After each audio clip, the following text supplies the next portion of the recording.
سکوتم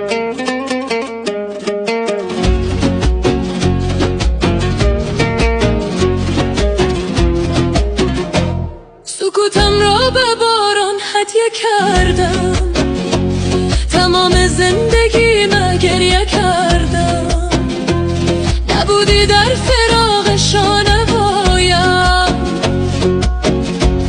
بر خاکی رسیدم تکیه کردم.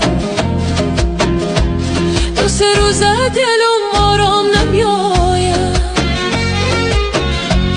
و چشمم خواب بی پایان نمیاید. سر کویت دلم هر روز و پرزان، نوای خندت از بام نمیاید. دو سه روز از نوای گل نمیاید، صدای خواندن بلبل نمیاید. دورین از باغ و بان گل بپرسی، چرا بلبل به سیل گل نمیاید. سکوتم را به باران هدیه کردم، تمام زندگیم گریه کردم. نبودی در فراق شانه‌هایم، بر خاکی رسیدم تکیه کردم.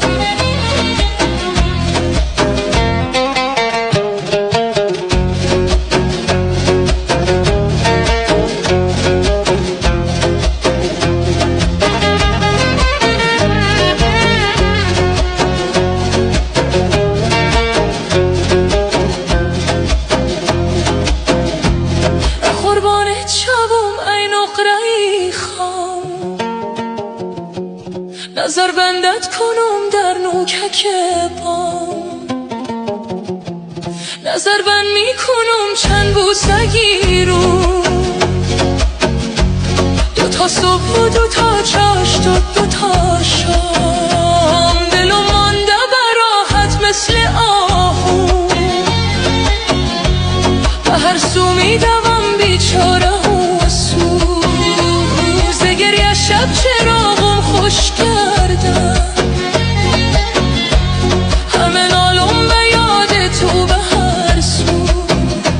سکوتم را به باران هدیه کردم، تمام زندگیم گریه کردم. نبودی در فراق شانه‌هایم،